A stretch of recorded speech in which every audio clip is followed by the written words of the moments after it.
Hello, it is me. If you haven't met me before, my name's Sunday, and I'm the founder and creator of this group, and I've been administrator and coaching here for the last, I think it's coming up to 8 years, 2016, this coming October. And I've come in today because I wanted to talk about shame, and I'm part of a group that is, hello, whoever's come on. I'm part of a group that's where together, there's about 8 of us together in a group, and we meet every fortnight online, and most of us are in the UK, and we are doing something called the final year. And what we're looking at is aspects of our life. If this was our last year to live, what would we want to be clearing up, clearing out, creating, doing, etc., etc. And it's stirred the pot immensely, I have to say.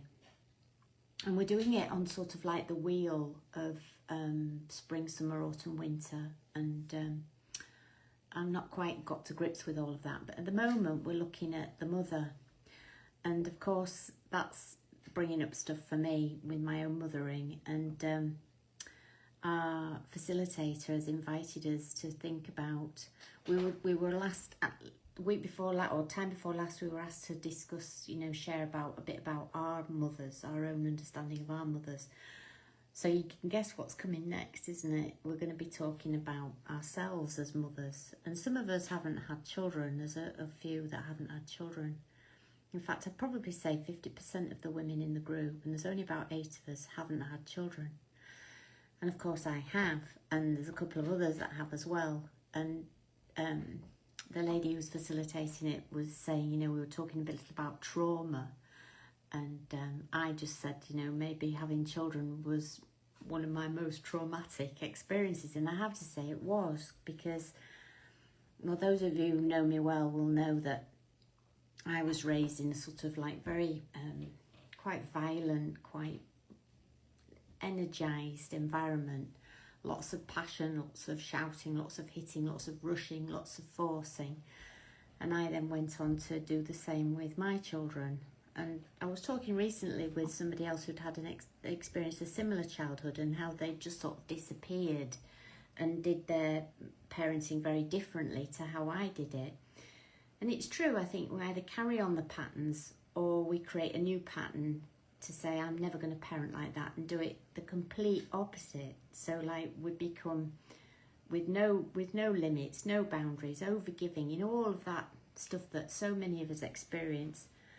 And I know that there's a few like me who have been, I can't think of another kinder way of saying, have been volatile, a volatile, unsettled, unreliable, unpredictable parent. That was me. And of course, I'm going to go into a space and share that. And it got me thinking about shame, and how when I first started to admit to myself that I'd been a bully and been violent and had done exactly to my children what my dad had done to me, or more or less, the shame in me, excuse me, my hair's all got tangled up in me. Never mind. It got me thinking about the shame and the guilt, and how I could have just buried that and denied it.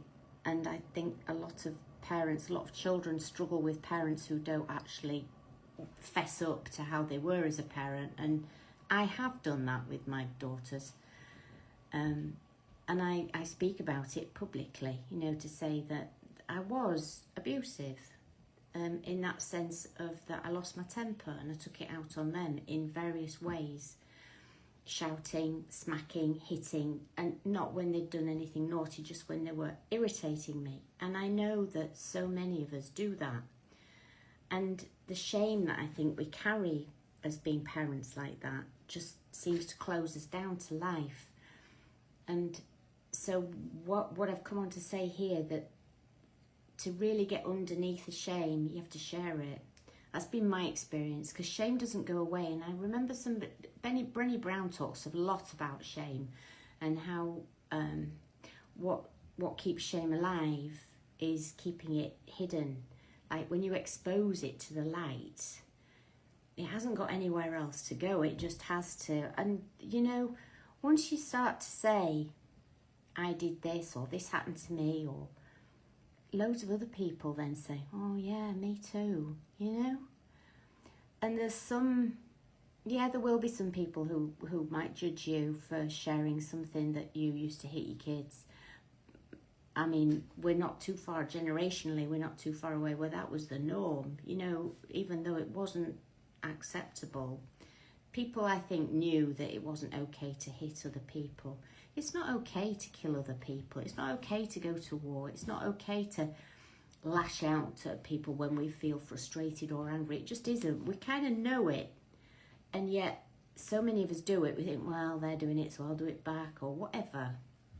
But then you get to a certain age where you think, I don't want to be like this. I don't want to conduct myself like this. This isn't how an adult woman of some age and integrity and intelligence wants to manifest herself in the world. So that's when I started to think. And then I was offered a course where I had to stand at the front of the room in front of 300 people and tell them my 3 darkest, deepest secrets I didn't want them to know about me. Oh God. If I'd have known that I was going to be invited to do that, I'd have never have gone.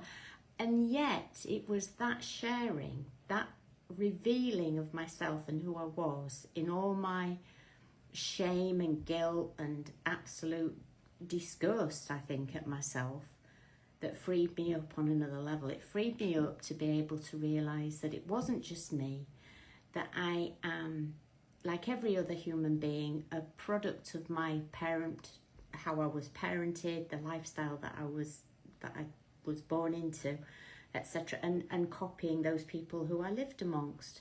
You know, for me, it was either you have to stick your elbows out and your chin out and get your fist ready, or you didn't. I felt I didn't survive in that family. And there was a lot of love as well, so that, you know, I think it was balanced out. It was a bit extreme and it was balanced out.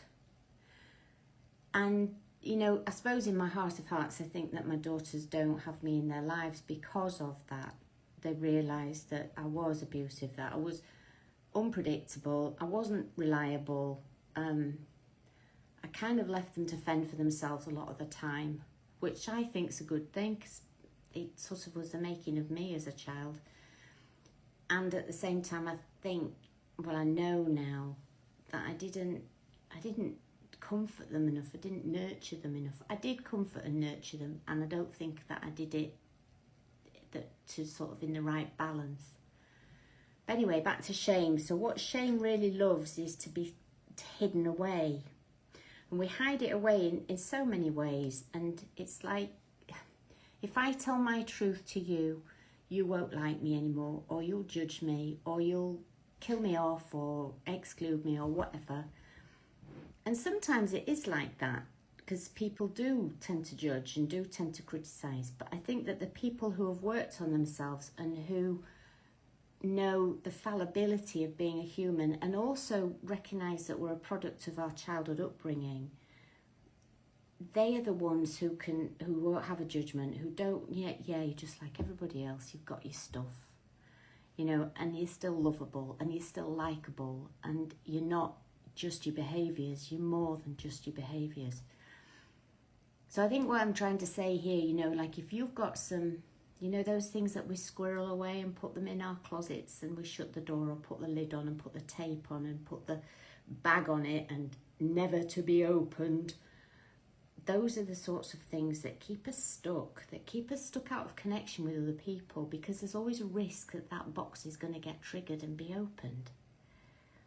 So if you can open it yourself and start to share it with people that you fit, and people do share in here, you know, there'll be plenty of us in here who've had abortions. There'll be plenty of people in here who've been raped and abused. There'll be loads of us, absolutely loads of us, who've got these bits of, or that we've stolen, or that we've, maybe some of us have even had car accidents and somebody's died as a result of our driving, whatever, you know, and it sometimes it is hard to get past that judgment, and yet we have to for each other, because we're all fallible, we're all human, we all make mistakes. Some of them, you know, narrow escapes that I've had, where a little boy once run out into the road when he was under my care, you know, and for that split second I could see my life changing completely, because that little boy could have been flattened by another car, you know. And I think of that time as an indicator of how close we all come to having our life changed forever by some terrible mistake or event that happened to us. And we hide it away in shame, and some people never recover from that, which is a real shame, because we're on this planet for a very short time. I know it feels like forever when you're estranged and you think, bloody hell. But we're on this planet for such a short time, you know, and those of us who've managed to access love and really feel the wonderment of living, you know, and that real joy of just watching the simple sunset or sunrise, you'll know what I mean, you know, that there is some sort of joy. And yet if we're hiding something about ourselves that we feel ashamed about, it kind of gets in the way. So the invitation in here is to share your deepest, darkest secrets and see if you die, because I don't think you will. And you know, the more of us on the planet who say, yeah, me too, or I did this, or this happened to me, or I carry this shame around this thing that I did. You know, in the world that we have now, you know, there is so much judgment around. You know, and I can imagine that it's really difficult for women to say that they had an abortion, or that they had a child and it was a surrogate birth, or that they've had some sort of child in a way that isn't the traditional way, you know. Some people carry anger around the fact that they're a single parent and feel judged for being a single parent. It's not easy, but coming out, freeing up your shame, freeing up anything that you feel ashamed about, can really set you free, really set your heart free. And then you can rock up to people and say, yeah, you know, if they say, what's the worst thing that ever happened to you in your life, you can tell the truth, you know. And then that's where we make the connections, when we share our vulnerability. And that's what Brené Brown talks about a lot. You know, the people who have the closest connections and feel the most joy in their lives are the ones who can risk it to say, this is who I am, this is what I did, this is what I carry shame about. And then those people who stick around because they've recognised that they're in the same boat or a similar boat. You know, when you've taken drugs or got so drunk that you couldn't find your way home, or, you know, people carry the shame about the strangest things, you know, that seem really big, and yet somebody say, oh, well, you know, yeah, I did that. And they don't have a problem with it, you know. Yeah. It's an interesting one, and looking back over the things that you've done that you think, I'm not going to tell anybody about that. Those are the things that we should be sharing with people that we trust. And then once you know, and I can say quite freely, you know, that I hit my children. Yeah, I wished I'd never done that. I wished I'd never done that. You know, and I did.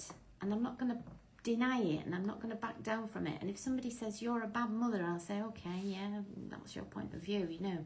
My point of view was that I was doing the best that I could with what I knew back then. Because my take on it as well is that, you know, we can only do what we know to do until we get some new information. Everybody's doing their best. And, you know, even our adult children are doing their best. Our sons and daughters are doing their best. That's all they know to do right now. When they get older and they get a bit longer in the tooth and they've had a few knocks and bumps and shake, rattles and rolls like we have, they'll wake up a little bit, you know. They will wake up a little bit, and that maybe they carry shame about what they did. You know, can you imagine like having to come to terms with the fact that you cut your parents or your mum out of your life? And not only that, you did it in quite a violent way, because a lot of them have done, haven't they?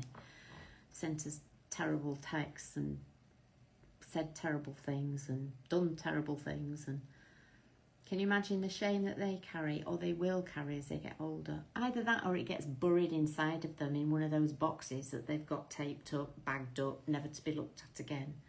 And so that stops them having a real connection with the people that they love.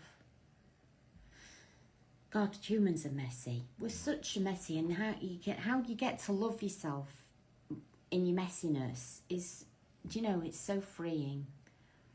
I'm offering this self-love course. I've got some places left. If you're interested in exploring self-love, like, message me.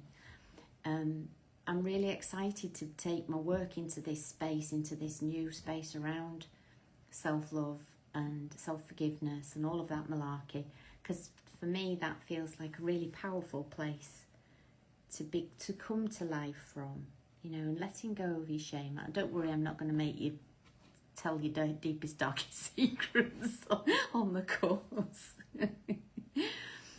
Maybe just write them out as a first step, you know. Be brave, be bold, and see if you can clear out this cack that we carry, because we all carry it.